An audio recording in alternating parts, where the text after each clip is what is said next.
This is The Discourse with Dr. Ken.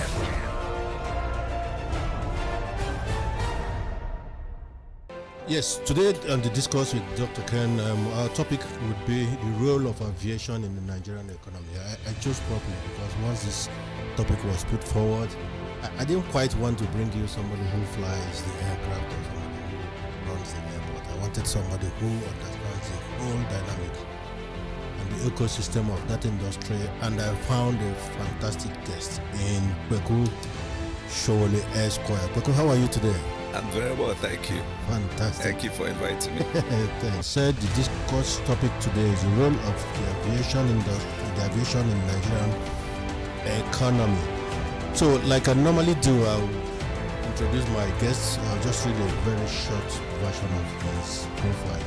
PEKUN Sowole is the principal partner in the firm PEKUN Sowole & Co. Aviation Attorneys. He has vast experience and knowledge in the aviation industry and has represented the Federal Republic of Nigeria, Nigerian Civil Aviation Authority, and the Federal Airport Authority of Nigeria (FAAN) in various aviation legal matters. PEKUN's professional services include aviation and allied matters, aircraft acquisition, aircraft interest, aircraft finance, escrow services, and international airline designation and setup. He is a graduate of the prestigious University of Lagos.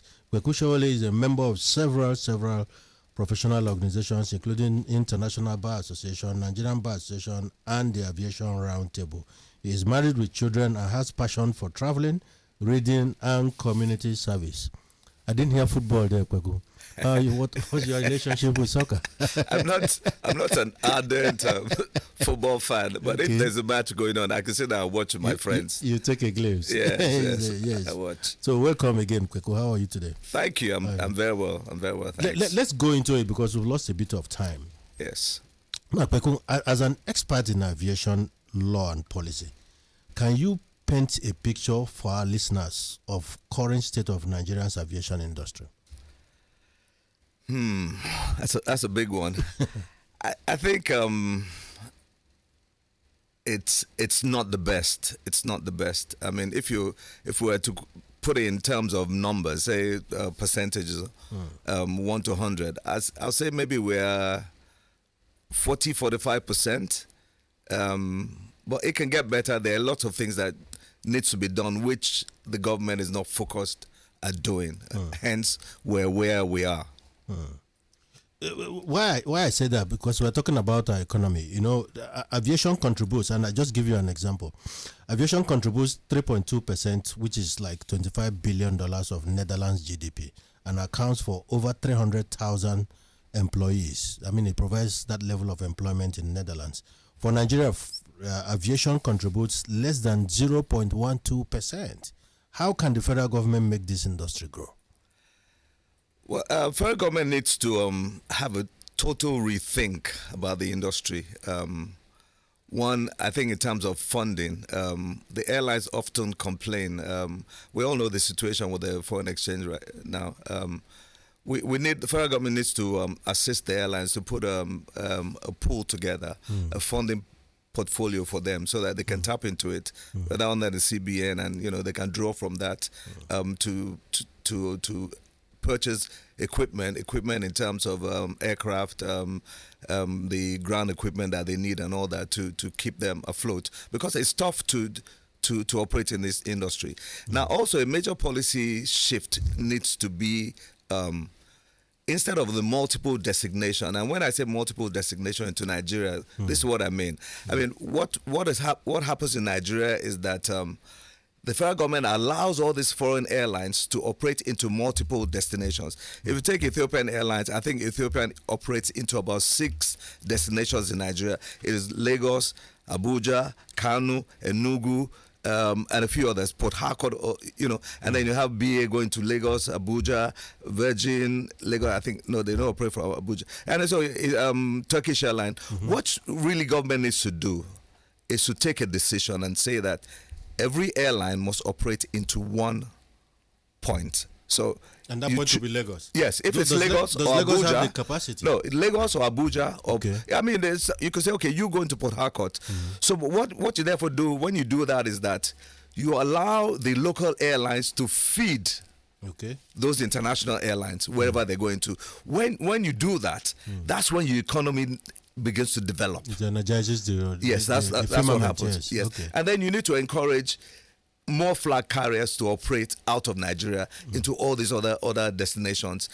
Because government can't afford, for example, now to repay all these airlines, to get the funding for them, because yearly billions of dollars is being taken out of Nigeria by these foreign airlines. Yeah. They hardly operate. Own property in Nigeria. They employ limited staffing, maybe about 10. So everything they make in Nigeria, they take out of the country. Your aviation industry is not going to grow if that continues to happen. Yeah, but this is not rocket science. I mean, the picture you painted is not a good picture at all. And if you consider that this is a country that requires... The picture you painted is not a good picture at all. And if you consider that this is a country that requires... The picture you painted is not a good picture at all. And if you consider that this... See this. I think basically those who in those positions in government, they just don't have a clue. Or if they do, they choose for personal reasons to look the other way and do that which pleases them. I mean, I think that's basically what's going on. Yeah, but if the man appointed does not have the clue, but somebody appointed them, and there must be a central policy guiding such appointments, isn't it? Oh, Nigeria, Nigeria is just a totally different country when you compare with other countries in the world. The things that happen in Nigeria doesn't happen anywhere else. It's a shame what goes on in Nigeria. I mean, we focus on things that you shouldn't focus on. I mean, take the parastatals, for example, FAN, NCA, NAMA. Not one of them has ever produced an annual report. Nobody has ever seen their financials. Since when? Since forever. Wow. I don't think they've ever produced any report and give it to the public. I mean, but meanwhile, you charge $100 per international ticket. Every passenger pays that. For domestic, you charge 2,000 naira. They're raking in billions of dollars. But there's no accountability of any sort. None whatsoever. So they basically do what they like. I mean, so government needs to have a rethink. Look at it and start fashioning the way forward. You have to pay attention. Now, you talked about people, and in those organizations, people work there. That brings me to this phenomenon called JACWA, because there has been a sharp rise of the JACWA syndrome in Nigeria lately. And when I think aviation, just like in healthcare, I think of this JACWA thing, because it has resulted, of course, in brain and technical knowledge expertise. How has this development affected the aviation? Or are they still well equipped in terms of manpower and know-how and expertise? Honestly, I don't think JACWA affected or affects the aviation industry, because the industry is over, particularly the parastatals. They're overstaffed. Every minister that comes in, when he's leaving, he just employs loads and loads and loads of people. Sometimes they don't even have portfolio. There's nothing they're doing there. The place is a mess. Take it to, I mean, that's what is going on there. So, I mean, I'm sure a lot of them don't even have the experience for them to JACWA. So, but you have some key roles maybe in NAMA, because they and the flight operations of some of them. Yes, I mean, those ones will be there because and they're probably overworked. I'm not. Let me not say I'm sure about that one. But I mean, they're just overstaffed. Compared with vis-a-vis the number of aircraft that operate in Nigeria. I mean, you don't see this kind of thing anywhere else in the world, Minister comes in, they just bring in their people, the politicians, the kids of the politicians, their cousins, they put them in there. Just that's what happens. People just roaming all about. In fact, the crazy. Picture, considering the sensitivity of this industry, the picture you are painting, Kweku, is quite scary. But it is what it is.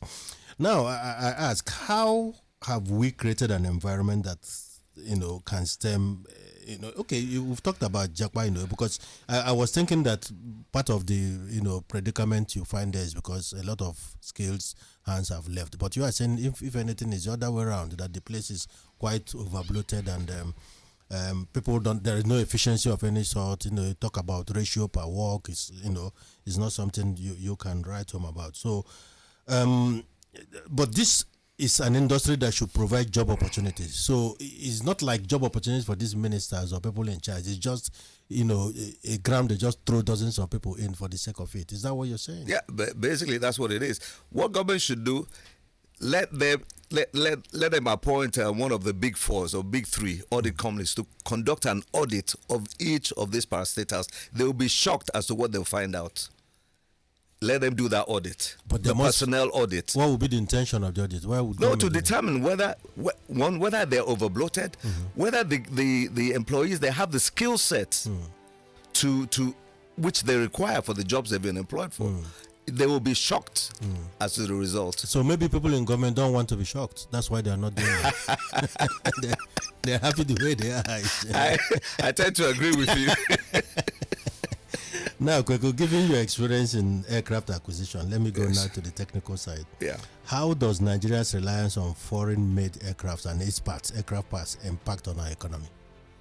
Oh, well, but I mean, there we don't have a choice. We definitely don't have a choice. I mean, there's aircraft, they're the big manufacturers. You're talking Boeing, you're talking Airbus, Embraer.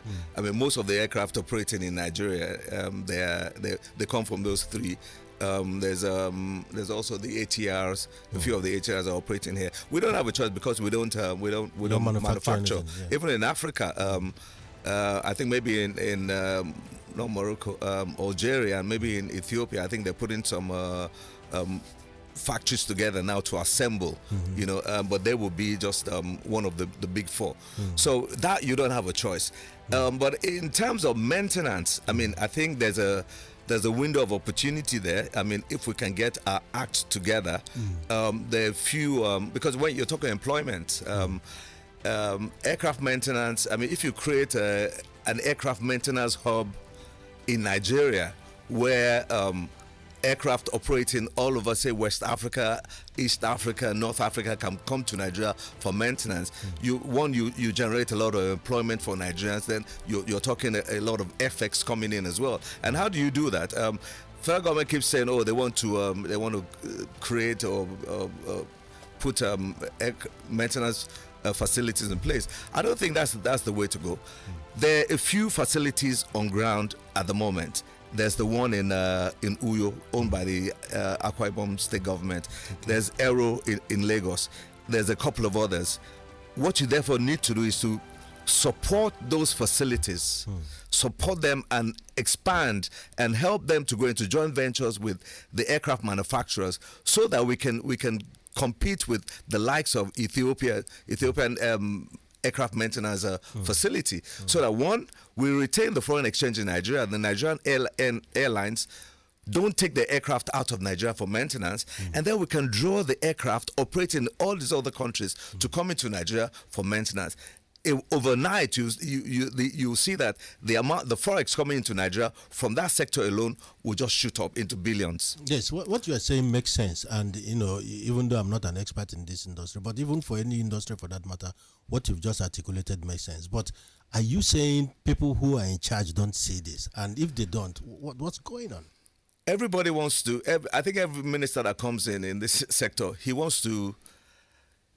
has his own ideas, he has things he wants to do, and he wants to say, oh, I created this. He wants to bring in some foreign entity to come and to reinvent the wheel. But, there's no wheel to be reinvented. If you take the Air Force hangar at the Murtala Mohammed Airport, that's a massive hangar. You can, overnight, that hangar can be turned into a maintenance facility. Have the Air Force move to Abuja, take over that facility, invite maybe one or two others of the aircraft maintenance companies to come to do joint venture with them, and then you can start. That project can commence in 6 months, because I mean you see what a company like ExecuJet is doing for the private jets. I mean, we started this together with ExecuJet South Africa. I used to work with them. We brought them in. We saw that there was need for aircraft, the private jets, to be maintained in Nigeria, because every time they were going out, it was costing a lot of money. And so a partnership was put together by a Nigerian and ExecuJet South Africa, and now you can actually do almost up to C checks on private jets in Nigeria. That's what we need to do for the wide bodies. You know, the 737s, all the classics, the Embraers and all that. And I'm sure the manufacturers will support this. But they think sometimes that Nigerians are not serious. Hence, they walk away. Yeah, from what the picture you've painted here, I don't even need to be a foreigner to know that this is a complete unseriousness I'm saying here. From what you have seen over the years and even now, is there a central aviation policy? Is there anything like that at least we are following? Is there any central aviation policy so that every minister can come in and plug into it? Or is it just as the spirit leads? Well, I mean, there definitely is one. But what you find that when every minister that comes in, he tweaks it. He wants to do his own thing. And then at the end of the day, there's no follow-up. You know, there's no follow-up. There's no, there's no consistency. You know, and then so we're starting afresh. And then when you keep doing that, you don't move forward. The country doesn't move forward. The industry doesn't move forward. This is The Discourse with Dr. Ken. How does Nigeria's aviation industry compare to those of other African countries? Are we leaders or laggards? How are we doing in terms of our regional competitiveness? Well, I mean, in terms of the population, of course, we're leaders. We're probably the most populated out of the lot. But in terms of achievements, I don't think we have achieved that much. I remember vividly that from what we read, I mean, when Ethiopian Airlines, when Boeing wanted to set up an aircraft maintenance facility, they first came to Nigeria.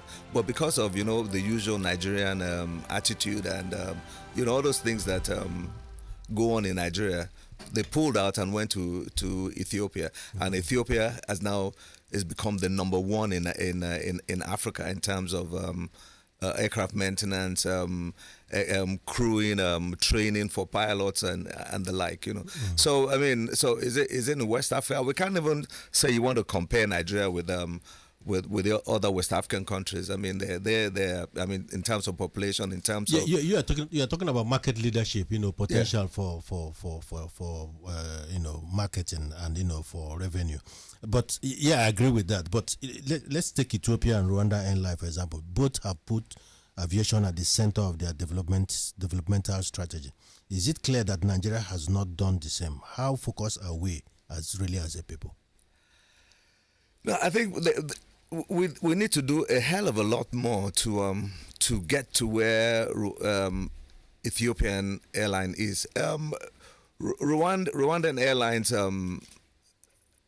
I think what helps Rwandan Airlines is the government and what the various sectors, the tourism, the business environment, and all that. You know, so I mean, the airline assists to bring in those who want to do business in Rwanda. But, so that is a plan. Yeah. That is a product of deep thinking. Somebody had to think about that, put the plan in place, and execute it properly. Yes, that's why Rwanda is what it is. Yes, you know, Nigeria government always says that, we want to create, we want Nigeria to be the West African hub.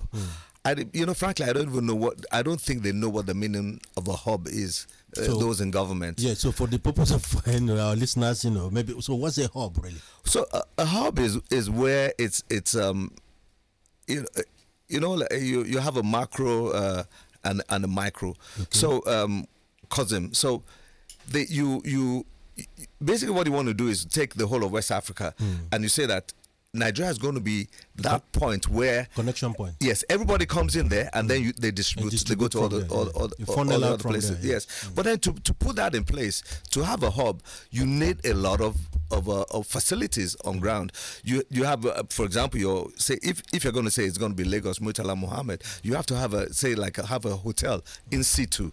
At that airport, your pricing must be right. It mustn't be exorbitant. And we all know that the pricing, particularly with what is going on in Nigeria today, our pricing is high. You can't create a hub with all that. You need all kinds of other facilities that you need to have in place for them to come to Nigeria. Insecurity is a problem in Nigeria today. Who's going to want to come to for a layover in Nigeria, they're going to say no. They just go to Ghana. So that Ghana is becoming the West African hub, and we had all the points in our favor to create the hub, but we didn't take advantage of it.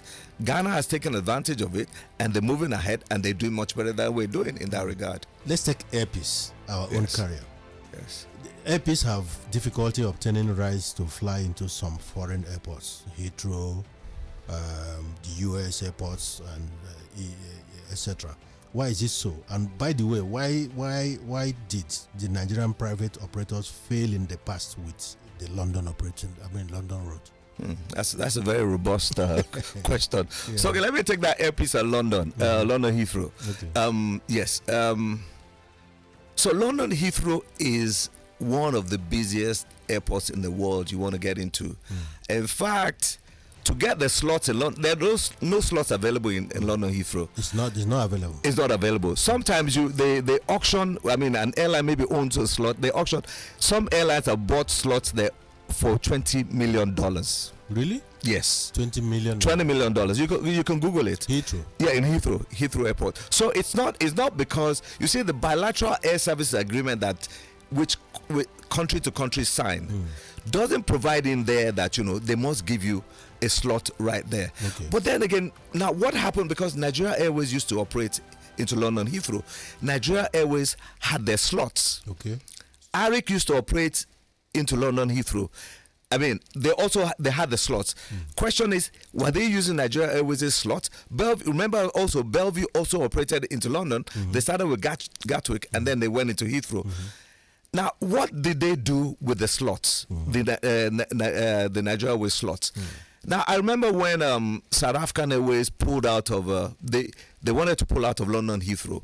What South African Airways, which is what most of other airlines would do, is they lease the slots to other airlines, so that when they're ready to go back to operate into those to London Heathrow, they take back the slots. That's what Nigeria Airways and ARIC ought to have done with the slot. So they need to ask those who are in Nigeria Airways, what did they do with those slots? Now, it's going to be difficult for Airpeace to get in there, because you have to go on the queue. So because if you want the free slots, I don't know, it might be 5 years before you get that slot. That's the peculiarity of London Heathrow. Now, the US route, I think the FAA and they need to do all the checks. I mean, the country, because yes, it's complicated. Yes, so Airpeace has been designated. After designation, once it's accepted, then they check your facilities. They the aircraft, your crewing and everything, and then they would then approve that designation. So I think they might be slow. I remember when Airpeace also wanted to operate into South Africa. There's some politics. Usually politics go on there. It took them a long time before they got the eventual slots to go in there. So they just have to play the game, and they will get there, I'm sure. Let me commend Airpeace. Dr. Allen Oyema is doing a fantastic job. But it will get there. We'll get there. I like what he's doing. He keeps punching. It's like the guy who wouldn't give up. He will break the hinges of the door. He never gives up. He will get there. Before I forget tourism, because you mentioned tourism, and there's this nexus, there's this link between tourism and aviation, and I'm happy you mentioned it. The tourism industry often grows alongside aviation. So why hasn't Nigeria seen a significant boost in tourism despite investments in aviation? What's missing in our own equation? I think the insecurity in Nigeria is a major drawback. Nobody wants to go into a country where the US what do they do? All those travel advice, don't go here, there's this, there, UK. So, they are scared, that what's going on here. I'm a Nigerian. If somebody says, come and go to Sokoto or something, I'm going to think twice about it, I'd rather not. I don't even want to go to outside of your state, I'm scared to go there, I'm scared, so imagine you as a Nigerian. Yeah, I'm scared. So imagine a foreigner, because you see, I mean, this was kidnapped, that one was kidnapped, it's like the order of the day. So why do I want to put myself in harm's way when I have young children? No, I don't want to do that. So now put yourself in the mind of a foreigner. When if we Nigerians, we don't want to take that risk, and it's a risk every time you travel on, outside Lagos or outside the West, so to say. It's a risk. I mean, you hope and pray that you come back safely. Safe, yeah. So if the problem is this heightened, why do you think we're not making it a central task to deal with it? I'm talking of security. Well, because it looks like it affects every aspect of our life. Oh, definitely. I don't understand the dynamics. I don't know about all the security. I mean, you have all the chief of all this. I think maybe, I don't think they're overwhelmed. I think they just need to maybe look at it from a totally different perspective. I don't know, because I mean, you see all the security experts come on show on TV and then on radio, and they talk about what we're not doing right and what should be done right. So it's the same rhetoric, kinetic, non-kinetic. That's all I hear. And I mean, we had this conversation over 8 years of Buhari, and the conversation is ongoing, because if security is so central to our lives and it's impacting every aspect of our life, not just aviation, I wonder why it is not dealt with decisively, or because government is government, isn't it? We have a government. Yeah, I think there's hunger in the land. Okay. And I think also I mean, not that I think, I know there's hunger. There's massive hunger in the land.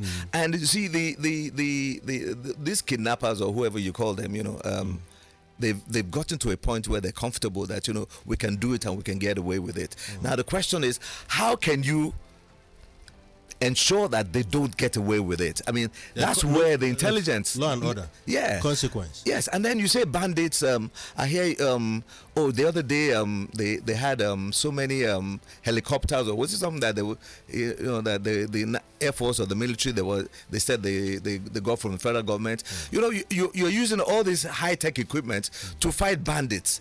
Bandits don't even have any helicopters.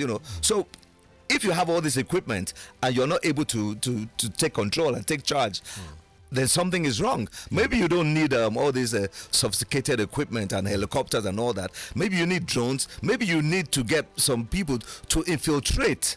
I mean, and that's what they do. You train what them. we need is strategy. Because I hear you say that there's no strategy. Yeah, I think something is missing. I mean, if you're doing the same thing forever, the result is not coming, unless maybe. They're achieving something, but they haven't told us. Maybe okay. I don't know. We hope the good news is coming.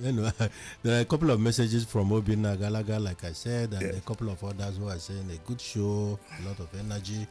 Obinna especially is saying that he is particularly unhappy that no aspect of Nigeria facet of life is working, not least the aviation industry. But it is what it is. This is The Discourse with Dr. Ken. From your insight, Kweku, how would you assess the state of our international airports? I think what is going on is the federal government is robbing Peter to pay Paul. What do you mean by that? So where is the money coming from? The bulk of that money, apart from the money federal government votes into all these the parastatals, that $100 they charge on international tickets, the bulk of it comes from Lagos, because Lagos has the most traffic. So basically, what happens is that the funds from Lagos is distributed to all these other airports to run all these other airports, and so there's no level playing field. And what would happen is that you're not going to get the best. I mean, if what happens is that the funds that is generated by Murtala Mohammed International Airport is used to maintain and manage Murtala Mohammed International Airport, it will be one of the best airports in the world. Does it have the capacity, potential to be? Because I've been to several airports in the world. I mean, I've been to Heathrow. You just mentioned Heathrow, Charles de Gaulle, Schiphol in Netherlands. Except if you want it to be near any of this, they will have to bring it down and completely start all over. They can do a lot of things to it. But you see, the funding is there. They get the funding, but the funding is used to manage and maintain all these other airports. So it's spread thin, and at the end of the day, we have mediocrity all over the place. Exactly, and why I think the federal government is actually encouraging this mediocrity, and let me say why. Now the state governments wake up and say, "Oh, we're building." Sometimes they say international airports. Yeah, because I wonder what if what I see is international, then it means I don't understand the word. Exactly, they call them. They want to sell it to their citizens. International airport. A lot of these airports, they're not going to see one international flight. Some say cargo airport. They vote billions that they could have used for other things, for infrastructure in their states. They voted to build these airports. Why is it so? Why all this white elephant? Because what I hear you say is that those airports in these states are just white elephants. Oh, that's what they are, pretty much. So, but then what do they do after they finish building these airports? Because you see, before you can build an airport, you must have a feasibility study. Okay. Which you submit to FAN, because FAN by the FAN Act is empowered to manage and maintain all these airports and to license these airports in conjunction with the NCA. So, but what they do is after they've wasted billions of building it, they now go to the federal government, cap in hand. Oh, federal government, we want to hand over this airport to you. But if your feasibility study told you that this is going to be a good business, why do you want to hand it over to federal government? You've wasted your state funds. So my take on this is this: federal government should return all those airports that they got from all the state governments. Tell them that return it back to them. Because if Delta State and Akwa Ibom State can run their airports successfully, why can't you? Why do you want to hand it over to us? So tell them you must run it, take it back from us, run it for 10 years. After 10 years, if you have made a success of it, it's a thriving business, we can then take it over. But you know what will happen? Those airports will become motor parks. Of course, because the chief executive of all these states, they just use them to, I don't know, So it's a white elephant. The majority of them are. Because every time I discuss many Nigerian issues on the discourse, I see that there's a lot of problem from the subnationals. Don't we have a control system from the federal government that has an input on the policy, how it affects Nigeria, as a whole? You don't just wake up and build an airport, isn't it? Yeah, but I think you must get some kind of approval. They get the approval from. I mean, the way it's structured is, you go to FAN. Yeah. I mean, because FAN is in charge, they maintain and manage all the airports. FAN and the NCCA, did they tick all the boxes before they approve? Oh, yeah, they tick them. But you see, the surprising thing is that, for those the state government built airports, FAN will they will approve them. But if an airline, somebody wakes up today and say, I want to set up an airline, they will go through all those things and then say, no, your feasibility study doesn't show, your business plan doesn't show that this it's viable. It's going to be viable. So we're going to. But then why don't you tell the state governments that it's not going to be viable? So the subject because of a lot is of them not discussed at state level. But if it's individual, it becomes a subject. Exactly. So they're playing politics. Government is playing politics with aviation, and that's why aviation in Nigeria is not moving forward. It has a major problem. Incredible. So is concessioning the solution, Kweko? What is your view on concessioning? Because that's been muted and pushed hard now. Federal government, how many times have they attempted to do this concessioning? I think a lot of things is going on which you can't understand. If any other country wanted to concession, they would do it and they move on. But in Nigeria, today we say we've concession, tomorrow something happens, they take it back, every minister comes and we're concessioning, we're doing this, we're doing that. Maybe transparency is the problem. They're not transparent. The will to actually make it happen is not there. But is there any advantage to concession in your own view? Oh, definitely. In the Nigerian context, do you really think it's something we'll have to look at? Oh, definitely. Because once you concession, it should be such that federal government doesn't fund that airport any longer. Look at London Heathrow. Look at the London Gatwick airports. They're owned by corporations. I mean, there's the one that the Nigerian Gatwick, and they sold some stake in it. So it can be done. Why does government feel that it has to continue to vote funds to build runways, to build all to go into to run all these airports? It doesn't need to be. So let's do the proper thing, hand it over, and move on. I mean, the only other thing they need to consider is the staffing. Okay. That's where the problem So usually if I is. hear The you, you unions. support concession. Oh, definitely, I do support it. I do support it. It's So- the only way. It's the way forward. It's the only way forward. Okay. No, there's this subject that I wouldn't say has troubled Nigerians for some time, but it's a topic of interest to most Nigerians, and it brings me to this question: why? Or do I use the word? What are your thoughts on the resumption of flights by Emirates Airlines, and how would this impact the sector and the Nigerian passengers? I think that was a mistake. If On whose part? On the federal government's part. If Emirates say they don't want to come, let them go. We don't need them. Really? Yeah. What do you need them for at the end of the day? Because So what is the mistake you're talking about? so we're creating Lobbing another them to come problem. back, eh? We're creating another problem for ourselves. Which is? We don't have the foreign exchange, the FX, to repay these airlines the tickets they're selling. Meanwhile, we're bringing them back in. So what's going to happen? They're going to load up on they're going to sell tickets, Receivables, yeah. and then we're not going to have the funds to pay them. And then we go back to square one. We're going to stop all our flights. What do you need them for? There's so many airlines operating into Nigeria. We're just creating more problem for ourselves. I think it's wrong. So you think it's a wrong step? Oh, isn't it? definitely. Nigeria should have just taken an opportunity and just close it down once and for all. Oh yes. Let them walk away and have some pride, isn't it? Yeah, I mean, if you look at that route, it's those who go to Dubai and all those places. They're the top echelons. Yeah, that echelon. They have the funds. So they've created the avenue for themselves to be able to go into Dubai. Is that what, particularly with what is going on in Nigeria how today? does that change the price of fish? Isn't it? Exactly. That's what you're trying to say.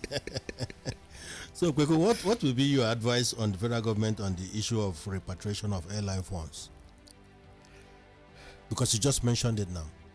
See, so basically the answer is you have to ensure that you put flag carriers, Nigerian flag carriers, on all those routes. Okay. So that you reduce your exposure to the foreign airlines. Because if the foreign airlines sell their tickets, you are duty bound to give them back their funds in dollars. So, but I mean, so like what Airpeace is doing now, Airpeace is operating into London. You see that there's the pressure on the London route in terms of the receivables by the foreign airlines has gone down a bit because Airpeace is charging naira for it. So that's what we want to do. Get the other airlines into more routes, maybe in joint venture with some other airlines, so that we reduce the pressure on the US dollar, which we don't have. I mean, because we're not earning that much to sustain paying all these other foreign airlines US dollars. Currencies. Yeah. Okay, so on a home stretch now, but I must not fail to ask. So, why are the airfares from Nigeria far more expensive when compared to countries in West Africa? That's the elephant in the room. Yes, I thought I should ask the big elephant. It's big trouble for everybody. I mean, it's a conundrum. It's same number of hours, same distance, but sometimes two, 3 times more expensive. Let me say 60% of that is homegrown problem. It's the Nigerian government's problem. Please explain that. Yeah, because in Nigeria, these parastatals, they're both FAN, NCA, NAMA, NIMET. They're all parastatals of the federal government. Now, take a ticket. I mean, if next time you want to fly, when you book that ticket, go and look at the taxes. Okay. There's a section where you can see all the taxes. The components, the breakdown. Yeah, the breakdown. You'll find that the taxes from Nigeria are what makes all these tickets so expensive. There's about a minimum of 13 different taxes. 13? Yeah, there's a minimum of 13 on the Nigerian side. Now that increases the cost of the ticket. I mean, that's why they will say that if you're flying from Benin, if you get a ticket from Benin or Ghana, it's going to be cheaper than Nigeria. It's because the taxes in Nigeria, they're just unbelievably high. So, but Nigeria needs the revenue, isn't it? But what are they using the revenue for? How's that impacted on the sector? It hasn't. So now Nigerians are going to Ghana, they're going to Cotonou to fly out of there. Thank God that Airpeace came into the fray now, and then it's doing it slightly cheaper than the rest. But government needs to wake up. These taxes, they're too high. Yeah. I mean, the other day, what was it? Nama said they want to increase the navigational charges. These are too high in the first place. You want to increase it further. Now, again, government has this policy where every so often they just go into the accounts of, because they pay into the federation account, that account, you know, and they just take 50%. I mean, so I was like, 50% of what? Is it 50% of the profit that they're making, or 50% of their revenue? Of revenue. So they take 50% of revenue. Do you know what the operating cost is? Now remember that I said that none of these parastatals has ever shown their books. We don't know what they're doing with their books. So when you take 50% of it, they're cash strapped. They can't even, so they have to keep increasing those taxes. So we're going round and round in circles, and I don't know where it's going to stop. So there's a question I need to ask, because I'm discussing aviation with you today, Kweku, Yes. and if I don't ask, a lot of our listeners will be disappointed. So Nigerians complain of maltreatment by all foreign airlines. So the question is that Nigerian passengers are complaining, and this complaint is as loud as it can be. They are treated as second-class citizens, and there seems not to be anything done by the authorities who can intervene. Now, why is it so? Now this is very sad. It is very sad, and it's a fact. This happens. We get the reports all the time. I mean, there's even some African countries. We've had reports from some how they maltreat Nigerians. Some East European countries. There's so many of them. I happened to fly. I was coming from the UK, and I flew through one of them. It was a night flight, and I checked into the hotel in the airport, but then I will walk out at some point to walk around and go to where the Nigerians and the Africans were. I mean, they were just. It was so sad. They were sleeping on the floor. On the floor. On the floor, and I was like, "This. Why should we continue to encourage this?" So I think the federal government needs to wake up and deal with this problem. So, for example, if an airline is not able to fly in Nigerian with say a minimum of say maximum of 4 hours layover, then they shouldn't sell those tickets where Nigerians are going to have to sleep on the floor at those airports.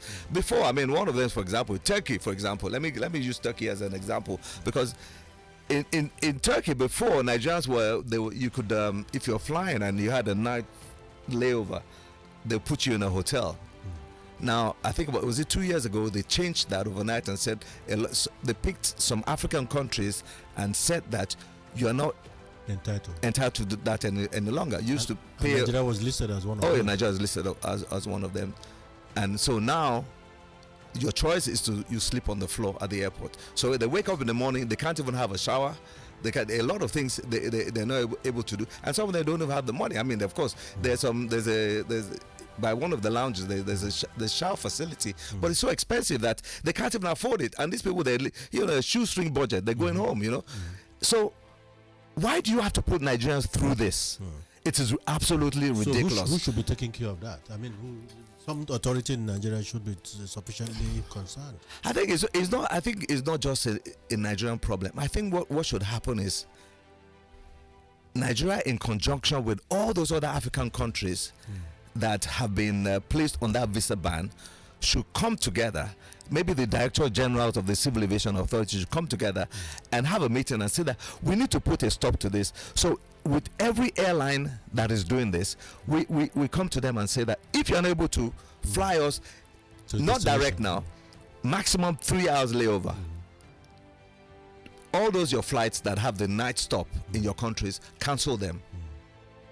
And let's move on. Something drastic needs to be done. done. We need to deal with it. Okay, so Kweku Sowole is my guest. Finally, we're heading the home stretch. So the domestic airlines, and I must ask this question, and has been plagued by delays and flight cancellations. I'm sure you too have experienced this over and over again. What are the causes of these delays, and why are passengers not assuaged or compensated when they happen?